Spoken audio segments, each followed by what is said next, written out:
नमस्कार, मैं मौसमी चंद्रा कथा कस्तूरी में आपका स्वागत करती हूँ। आज मैं लेकर आई हूँ एक उपन्यास का सारांश और ये उपन्यास लिखा है अमृता प्रीतम जी ने और उपन्यास का नाम है पिंजर। तो शुरू करती हूँ।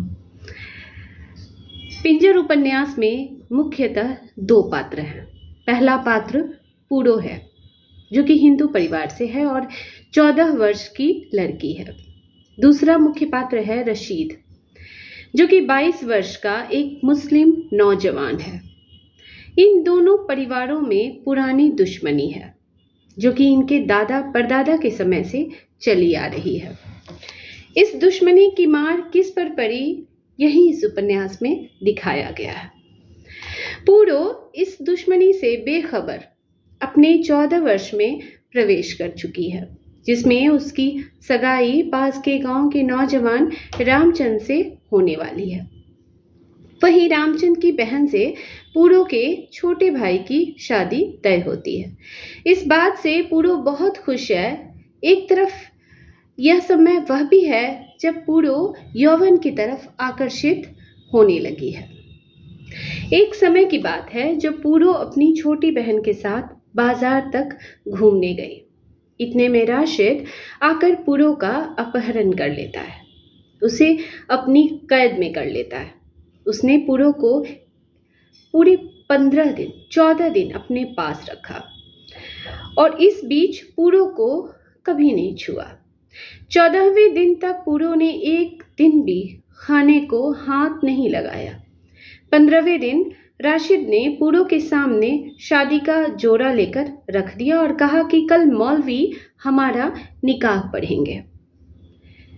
यह सुनकर पूरो आश्चर्यचकित हो गई और राशिद से कहती है, तुम्हें खुदा का वास्ता मुझे मेरे घर जाने दो, मैं हमेशा तुम्हारे लिए दुआ करूंगी। राशिद पूरो से कहता है, तुझे तेरे घर में अब कोई भी नहीं अपनाएगा क्योंकि एक तो तू अगवा कर ली गई है, दूसरा तुझे 15 दिन तक एक मुस्लिम घर में कैद कर लिया गया। पूरो राशिद से कहती है, तुम्हें खुदा का वास्ता तुम मुझे बताओ कि तुमने मुझे कैद क्यों किया। राशिद उसे जवाब देता है और कहता है कि तुझे नहीं पता, लेकिन हमारी खानदानी दुश्मनी जो कि तेरे दादा परदादा के ज़माने से चली आ रही है, तेरे परदादा ने हम पर इतना ब्याज लगाया कि हम उनका कर्ज चुका न पाए और उन्होंने हमारे घर से हमें बेघर कर दिया।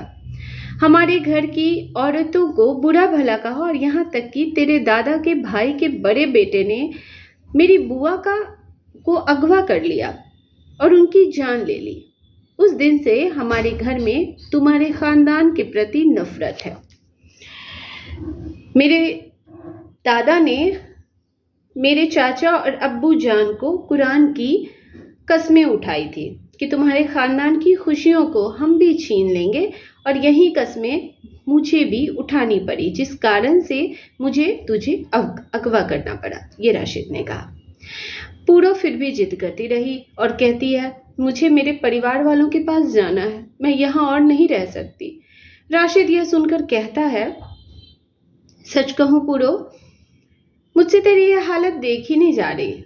जब मैंने पहली बार तुझे देखा था तो तुझे पहली नज़र में मुझे इश्क हो गया था तुझसे, पर मुझे पता है तेरे घर वाले तुझे कभी नहीं अपनाएंगे।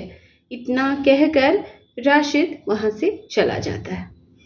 राशिद के द्वारा लाया हुआ खाना पूरो ने उस दिन खा लिया था ताकि उसके शरीर में जान बनी रहे और वहां से भाग निकल सके और अपने परिवार वालों को मिल सके। पूरो ने पूरी जद्दोजहद के साथ राशिद की कैद से बाहर निकलना चाहा और वो कामयाब हो गई। जब वो अपने गांव पहुंचती है तो उसके गांव वाले उसको घर की दहलीज पार करने से मना कर देते हैं और कहते हैं कि पूरो दहलीज पार मत करना, अगर तू हमारे घर पर आएगी तो हमारा परिवार खाक हो जाएगा। पूरो अपनी माँ की तरफ देखती और कहती है, माँ मुझे आने दो। पूरो की माँ अपनी ममता भरी नजरों से उसको देखती रहती है और कहती है, पूरो चली जाए यहाँ से। यह सुनते ही तेरे आने से ये पूरा परिवार का नामो निशान मिट जाएगा। पूरा यह सुनते ही कहती है, मुझे अपने ही हाथों से मार डालो, मैं वापस नहीं जाना चाहती।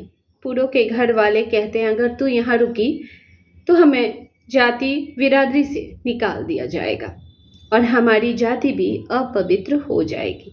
अगले दिन पूरो का निकाह राशिद के साथ पढ़ा जाता है और पूरो का नाम पूरो से बदलकर हमीदा कर दिया जाता है। पूरो निकाह की रात सोचती है कि वह अब पूरो रह गई है और ना ही हमीदा। उसका अस्तित्व इस दुनिया में कुछ भी नहीं। यह पूरी दुनिया उसे पिंजर लगती है। राशिद पूरो पर अपनी जबरदस्ती का ठप्पा लगा देता है, जिसे वह मोहब्बत का नाम देता है। 9 महीने बाद पूरो और राशिद एक पुत्र के माता पिता बन जाते हैं। राशिद पुत्र प्राप्ति के फल से बहुत खुश होता है और साथ में यह भी सोचता है कि उसने पूरो पर विजय प्राप्त कर ली है। वहीं पूरो अभी प्रसव पीड़ा से होश में आती है और अपने शरीर से जुड़े नरम और सफ़ेद बच्चे को देखते हुए सोचती है कि यह कीड़ा भी अपने बाप की तरह है, जो कि ज़बरदस्ती मेरे नसों से दूध को खींच रहा और मुझे पीड़ा पहुंचा रहा है। पूरो अब ऐसी हो गई थी जैसे बिना आत्मा के शरीर। बस वह चूल्हा चौका करती और अपने जीवन की दुर्दशा पर रोती। एक दिन राशिद अपने बेटे और पूरो को साथ लेकर दूसरे गांव में रहने चला गया। इस गांव में हिंदू और मुस्लिम दोनों धर्म के लोग निवास करते थे, परंतु एक दूसरे का दिया कुछ भी नहीं खाते थे।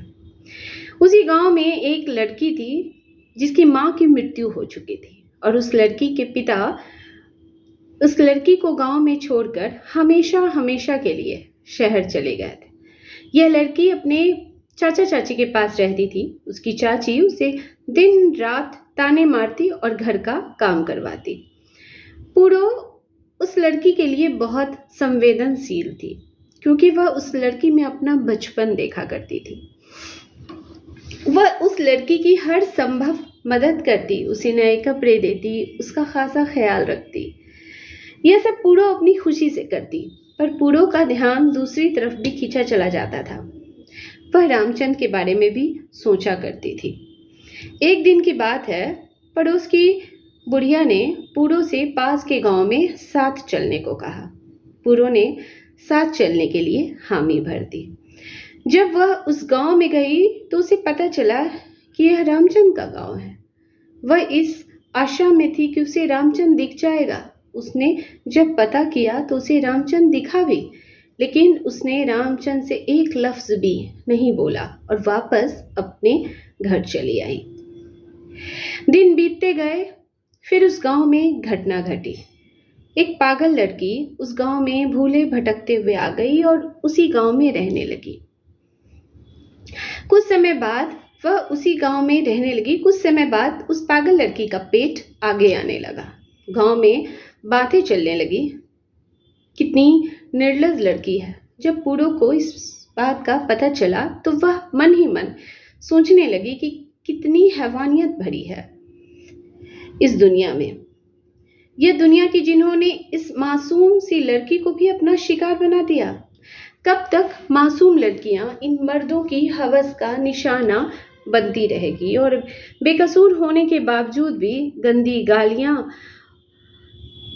और भी निर्लज होने के धब्बे को अपने दामन पर सजाती रहेगी।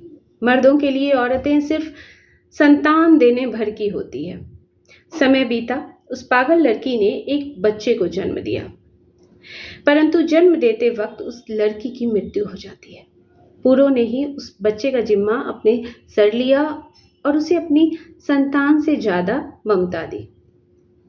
कुछ समय बाद भारत पाक विभाजन हुआ। पूरो के गांव में एक काफिला रात्रि विश्राम के लिए रुका। जब पूरो को यह बात पता चली कि काफिले पास के गांव का है जिसमें रामचंद्र भी शामिल है, यह सुनते ही सामान बेचने के लिए वह उस काफिले में शामिल हो गई। जब उसे रामचंद्र दिखा तो वह उसे पहचान गया और उन दोनों की बातें उसने पूरो को बताया, बातें हुई, उसने पूरो को बताया कि तुम्हारे अपहरण के बाद मेरी शादी तुम्हारी छोटी बहन के साथ हो गई है और मेरी बहन की शादी तुम्हारे भाई के साथ। परंतु शादी के दौरान ही मेरी बहन का अपहरण हो गया। यह सुनते ही पूरो ने रामचंद्र को वचन दिया कि मैं तुम्हारी बहन और अपनी भाभी को अपहरण से मुक्त करके लाऊंगी। उसके पश्चात पूरो और राशिद ने हर प्रयत्न किए। आखिरकार उन्हें रामचंद्र की बहन और पूरो को अपनी भाभी मिल गई। पूरो ने रामचंद्र को पत्र लिखा कि हमें तुम्हारी बहन मिल गई है और वह हमारे साथ हिफाजत से है। तुम्हारा जब मन हो भाभी को अपने साथ ले जाना। पत्र का जवाब भी जल्दी ही पूरो को प्राप्त हुआ और रामचंद्र पूरो के भाई के साथ बॉर्डर पर पूरो को मिलने आ गए। जब पूरो के भाई ने पूरो को देखा, उसका सबसे पहले शुक्रिया अदा किया और उसे अपने साथ चलने को कहा। पूरो ने एक ही जवाब दिया कि अब वह पूरो नहीं है, अब वह हमीदा है और उसका परिवार बॉर्डर के पार नहीं बल्कि राशिद के यहाँ है। इतना कहकर वह राशिद और अपने बेटे के साथ वापस लौट गई। तो ये थी अमृता प्रीतम द्वारा लिखित उपन्यास पिंजर का सारांश। अगली बार फिर मिलती हूँ एक नई कहानी, एक नए उपन्यास के सारांश के साथ। और चैनल को सब्सक्राइब जरूर करें। अपना ख्याल रखें और खुश रहें।